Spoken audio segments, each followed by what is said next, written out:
Hello everyone. इस video में हम लोग बात करेंगे कंसेप्ट ऑफ करिकुलम चेंज के बारे में कि करिकुलम चेंज क्या होता है, क्या क्या स्टेप्स हैं। एंड इससे पहले मैं ऑलरेडी एक वीडियो बना चुकी हूँ जिसमें फैक्टर्स इन्फ्लुएंसिंग करिकुलम चेंज पे मैंने बात करी है। मैं नीचे डिस्क्रिप्शन बॉक्स में लिंक शेयर कर दूंगी उस वीडियो का, ठीक है। So concept of curriculum change की अगर हम बात करें, सबसे पहले तो curriculum change refers to the process of modifying, revising and updating the content structure and delivery of curriculum।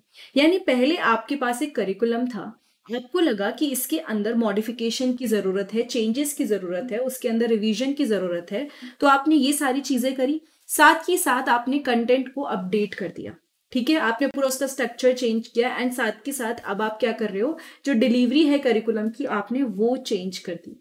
So all these things are very much required अगर हम बात करें किसकी, कंसेप्ट ऑफ करिकुलम चेंज की, कि करिकुलम चेंज में ये सब चीजें करनी पड़ती हैं, ठीक है। आप जो पहले से एग्जिस्टिंग करिकुलम है उसमें चेंजेस ला रहे। नाउ इस पे ऑलरेडी बहुत अच्छे से एक वीडियो बनाई भी है, बट फिर भी आपको शॉर्ट में समझा देती हूँ। करिकुलम चेंज किसी भी वजह से हो सकता है। There are many factors which can influence the curriculum change. जैसे कि सोसाइटी में अगर नीड, सोसाइटी की नीड में चेंज आ रहा है, सोसाइटी पहले क्या सोचती थी, अब क्या सोचती है, अब किस तरह से ऑपरेट करती है, उसकी वजह से करिकुलम में चेंज आते हैं। टेक्नोलॉजी में एडवांसमेंट होने की वजह से करिकुलम में चेंज आते हैं। नई नॉलेज एंड रिसर्च की वजह से करिकुलम में चेंज आते हैं। एंड बच्चों के लर्निंग स्टाइल। अच्छा, मैं पहले आपको बताती हूँ, ट्रेडिशनल मेथड में हम लोगों के साथ तो कुछ भी एक्टिविटी लर्निंग मेथड या फिर कोई ऐसा ये नहीं था कि आपको बच्चों पे ध्यान देना है, स्टेम लर्निंग इतना फोकस नहीं होता था। लेकिन अब आजकल के प्रेजेंट वर्ल्ड में बहुत ज्यादा फोकस है कि बच्चों पे और बच्चों के लर्निंग स्टाइल पे, इन सब चीजों पे इतना फोकस हो रहा है। तो अब पुराने जो टाइम का करिकुलम है आप वो आज अप्लाई नहीं कर सकते हो, क्योंकि आज की डिमांड बिल्कुल बदल गई है, right. So according to the need हमने क्या करा, करिकुलम को चेंज कर लिया। सो सेम चीज यहां पर भी देखने को मिलेगी कि आपका जो करिकुलम है वो इन्फ्लुएंस हो रहा है सोसाइटी की नीड, लर्निंग स्टाइल्स की वजह से, बच्चों की वजह से, टेक्नोलॉजी में एडवांसमेंट आने की वजह से, नई नॉलेज और रिसर्च की वजह से करिकुलम में चेंजेस आते हैं।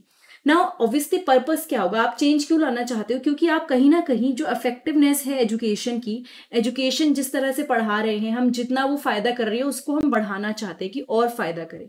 एंड अगेन वो बेटर अलाइन करे किसके साथ, स्टूडेंट्स की नीड के साथ, सोसाइटी के साथ एंड वर्कफोर्स के साथ। तो पर्पस यही है कि हम एजुकेशन की इफेक्टिवनेस को बढ़ाएं and student, society and workforce need के साथ इसको अलाइन करें, ठीक है। Now the process of change involve a thorough analysis of the existing curriculum.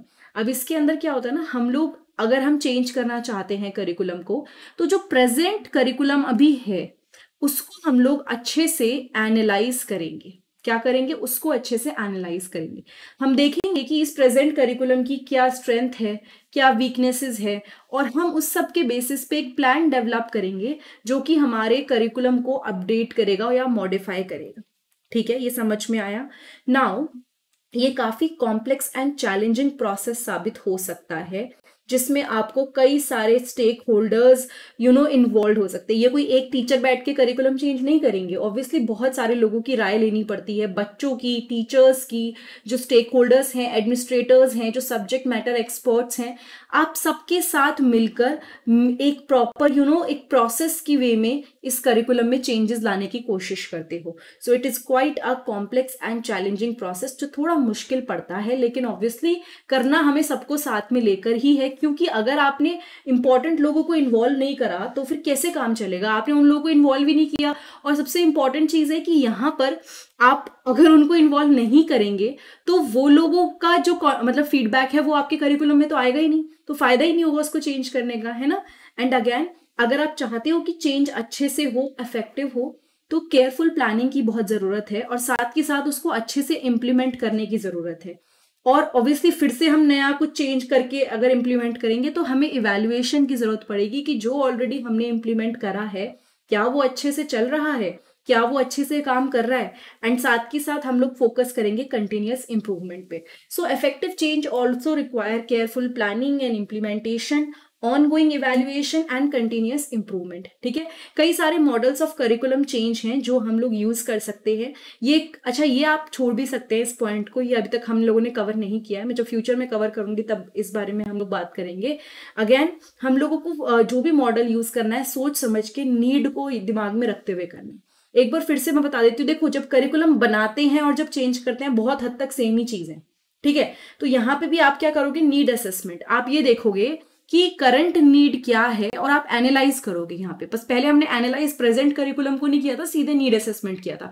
अब हमने क्या किया, एनालाइज किया किसको, करंट करिकुलम को, कि जो हमारा करंट करिकुलम है वो कैसा है, क्या उसमें कोई लूप होल्स हैं या नहीं है। जब आपने करंट करिकुलम को एनालाइज कर लिया, उसकी स्ट्रेंथ और वीकनेसेस का पता लगा लिया, उसके बाद आप डाटा गैदर करोगे कि अच्छा ये पता चला, स्टेक होल्डर से ये पता चला, टीचर से ये पता चला, बच्चों से ये पता चला, अभी करंट रिसर्च ये चल रही है, बेस्ट प्रैक्टिसेस ये चल रही है। इस सब के बाद आप फाइनली दोबारा से गोल सेटिंग करोगे, क्योंकि आप करिकुलम में चेंज ला रहे हो तो आपके गोल सेम थोड़ी रहेंगे, या तो थोड़े बहुत चेंज तो कहीं ना कहीं आएगा ही। तो आप ये सारी नीड को आइडेंटिफाई करने के बाद क्लियर गोल्स एंड ऑब्जेक्टिव्स बनाओगे। एंड ये जो गोल्स और ऑब्जेक्टिव हैं ये बहुत स्पेसिफिक होने चाहिए, मेजरेबल होने चाहिए। अगेन वो जो मैंने स्मार्ट पढ़ाया था इससे जस्ट पिछली वाली वीडियो में, यानी कि goal should be specific, measurable, यानी आप उसे मेजर कर सको। अब एकदम से ऐसे बोल दो कि मैं बच्चों को चांद पे ले जाऊंगा इस करिकुलम को पढ़ाने के बाद, तो वो तो मुश्किल हो जाएगा ना, अचीवेबल भी नहीं होगा, मेजर भी नहीं कर सकते, कब तक होगा। तो it should be measurable, achievable, relevant, मतलब काम का होना चाहिए, एंड टाइम बाउंड होना चाहिए। ठीक है, then comes planning. It requires a well-designed plan that outline the steps and strategies for implementing the change. तो प्लानिंग में क्या होता है ना, आप एक वेल डिजाइन प्लान बनाते हो, ठीक है, जिसमें आप स्टेप्स को आउटलाइन करते हो, स्ट्रैटेजीज सोचते हो कि हाँ हम इम्प्लीमेंट करना चाह रहे हैं करिकुलम को, इन सब चीजों का ध्यान रखना है। प्लान में आप एक टाइमलाइन इंक्लूड करते हो, क्या क्या रिसोर्सेज की जरूरत है, क्या क्या लोगों की रिस्पॉन्सिबिलिटी रहेगी, और सबको साथ में लेके आप प्लानिंग करते हो। अगेन, करिकुलम चेंज में जो भी नई चीजें ऐड करने वाले हो वो एक टीम वर्क है, वो एक ऐसी चीज है जो सबको इंक्लूड करके ही होगा। एक बंदा इंडिविजुअली करिकुलम को कभी भी डिजाइन नहीं करेगा। नेक्स्ट है कि आप अब चेंजेस ला दोगे करिकुलम में। इम्प्लीमेंट का मतलब क्या होता है, उसको लगाना, इम्प्लीमेंट करो। कहते नहीं ये पढ़ाई करो लेकिन ये प्रिंसिपल्स इम्प्लीमेंट करो, या जो पढ़ रहे हो इसको इम्प्लीमेंट करो, तो मतलब जो पढ़ा है उसको लगाओ। तो नेक्स्ट स्टेप है कि आपने जो चेंजेस हैं उसको लगाया, इम्प्लीमेंट किया, एंड आप इसमें नए कोर्स मटेरियल को डेवलप कर सकते हो, टीचिंग मेथड में चेंजेस ला सकते हो, अप्रोचेस में चेंजेस ला सकते हो, नई टेक्नोलॉजी को अडॉप्ट कर सकते हो, बहुत सारी चीजें इसके अंदर हो सकती हैं। Then comes evaluation. आप रेगुलरली इवैल्यूएट करोगे, ठीक है, क्या इवैल्यूएट करोगे, आप अपने करिकुलम को देखोगे कि क्या वो अपने गोल अचीव कर रहा है, जिस वजह से आपने करिकुलम में बदलाव लाए, क्या वो एक्चुअली अब अचीव हो पा रहे हैं। तो उसके लिए भी इवैल्यूएशन के टाइम पे भी आपको डाटा गैदर करने की जरूरत पड़ती है, डाटा इकट्ठा करने की जरूरत पड़ती है। बच्चों का जो लर्निंग आउटकम है वो चेक करते हो कि क्या बच्चे सच में पढ़ रहे हैं, क्या ये हो रहा है, एंड आप फीडबैक्स लेते हो स्टेक होल्डर से। ठीक है, उसके बाद है continuous improvement based on the evaluation, यानी कि इवैल्यूएशन के बेसिस पे इसको रिवाइज करने की जरूरत पड़ सकती है, मॉडिफाई करने की जरूरत पड़ सकती है, अपडेट करने की जरूरत पड़ सकती है, ताकि करिकुलम रेलिवेंट रहे एंड इफेक्टिव रहे। So curriculum change can be a complex and challenging process.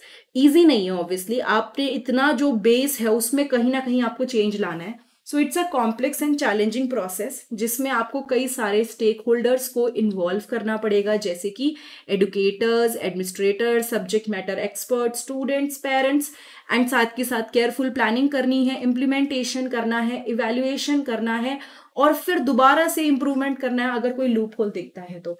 So this is a whole complex phenomena, लेकिन ये जरूरी है बिकॉज सोसाइटी में अगर आप चाहते हो कि बच्चे तरक्की करें और उनका लर्निंग अच्छा रहे तो अपडेट करना जरूरी है।